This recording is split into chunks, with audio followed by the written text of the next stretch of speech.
Yes, guys, welcome back to my channel. I would like to thank you, the guys that have subscribed. For sure, it goes a long way. It goes a long way. And for those of you that have not subscribed, yeah, please make sure you subscribe because I always give valuable content here.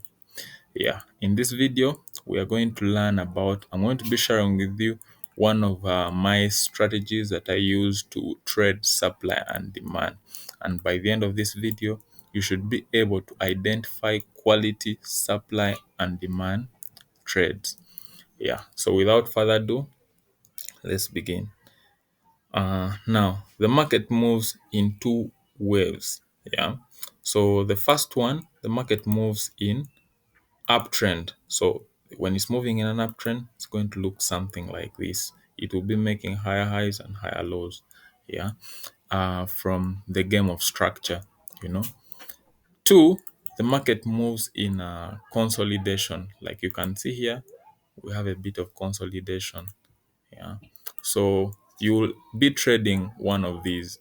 If it's moving up, or it could be moving down in a downtrend. And this is what was around here. So all the trades that you're going to be taking are going to be in one of these markets. So let's get to it. How to identify a quality supply and demand zones. Yeah. So a zone is basically a point that led to a break of structure. Now let me draw for you a pattern of how the market moves right here. So the market moves like this: up, down, up, down, up. This is a typical structure for an uptrend. Yeah. Right here is a typical structure for an uptrend. And what you always want to look at the break of structure. So what led to the break of this structure in this uptrend? That zone that led to the break of this structure is the one that's going to cause a continuation to the upside. Yeah. So with that bit of background, we can look at a live market. So here is a live chart of USD card, and we are looking at the daily time frame. Yeah.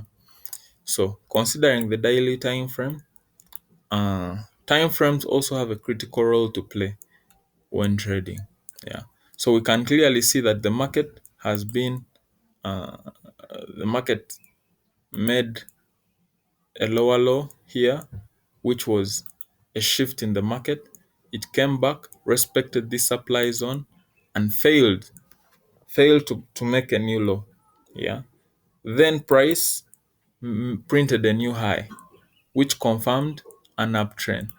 And then price came back down, testing this demand zone before making a new high. So the market that USD card is in right now is a consolidation market. So we are going to look at this previous zone. How would we identify the demand zone that would be respected here? Yeah.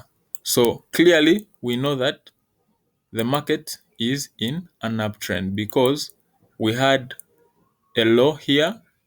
Because price failed to break this, it printed a low and printed a high.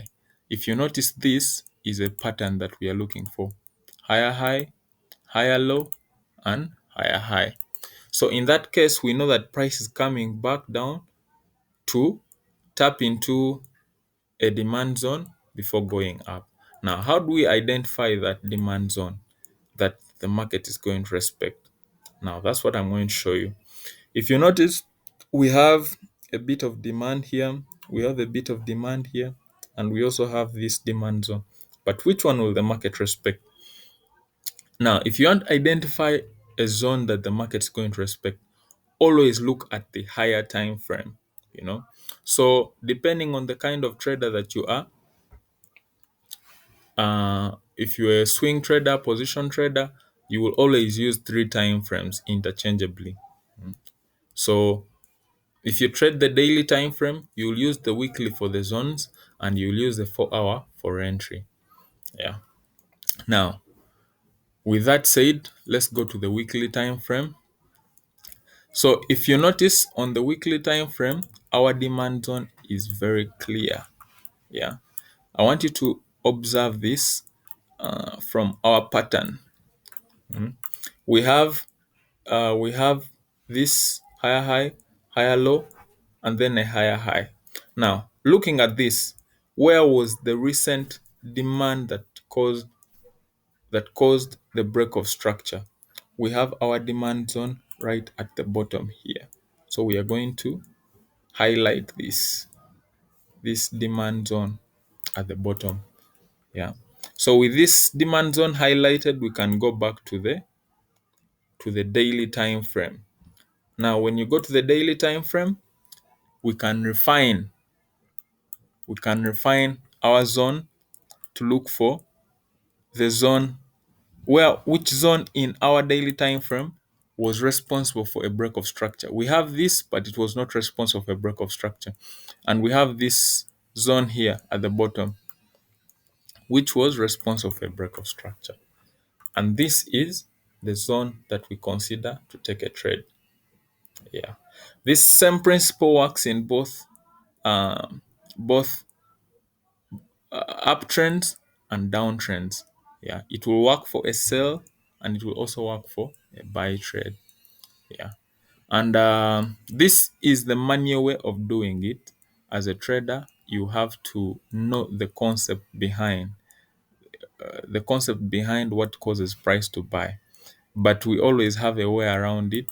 For some of you, I know it's hard to identify these zones.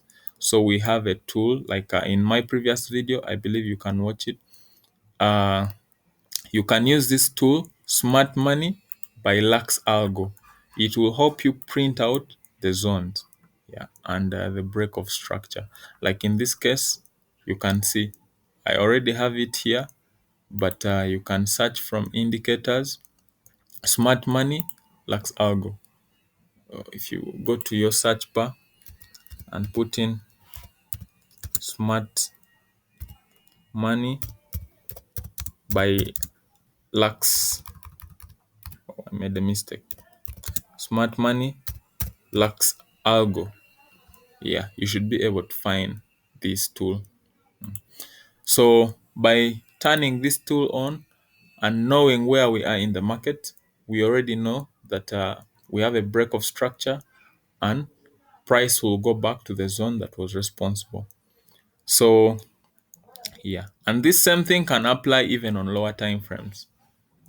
So you can go to the 4 hour and refine this whole move, yeah, and identify.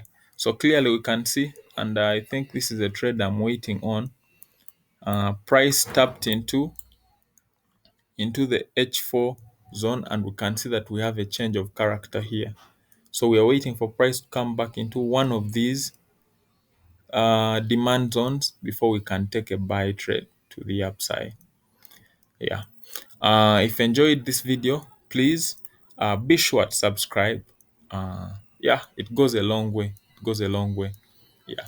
For those of you that subscribed, I appreciate it. Is a motivating factor for me to make more videos like this one.